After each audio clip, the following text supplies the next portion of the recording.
যথাযথভাবে তারা একই সঙ্গে কথা বলে আমরা মূল্যায়ন করা হবে।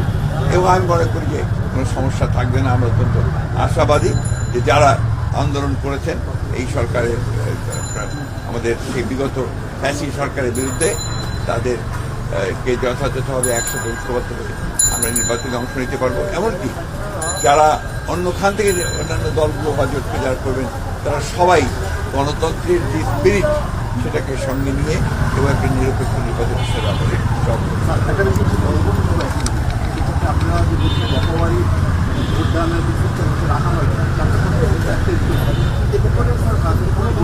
কিছুটা সমস্যা তো হবেই, এ ব্যাপারে কোনো সন্দেহ নেই।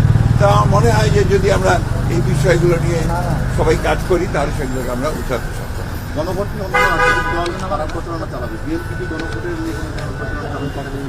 আমরা সেটা আমাদের দলের সিদ্ধান্ত নেব। তবে এগুলো তো এসেই গেছে, প্রচারণার ব্যাপারটা এসেই যাবে।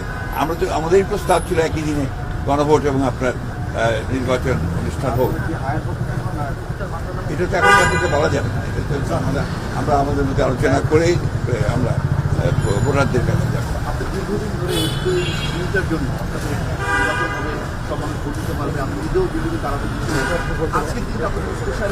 না, নিঃসন্দেহে অত্যন্ত আনন্দের দিন একটা। আমি তো সেই জন্যই প্রথমে বলেছি যে আমরা আশ্বস্ত, এই কথা আমি আপনাদের কিন্তু বরাবরই বলেছি যে নির্বাচনের ব্যাপারে আমার কোনো আপনার আশঙ্কা নেই, আপনার কোনো রকমের আমি ভুগছি না যে নির্বাচন হবে কি হবে না। নির্বাচন হতেই হবে, সেটা হয়েছে, ঘোষণা হয়েছে, ইনশাল্লাহ নির্বাচন হবে। তারা হচ্ছেন শঙ্কাবাদী।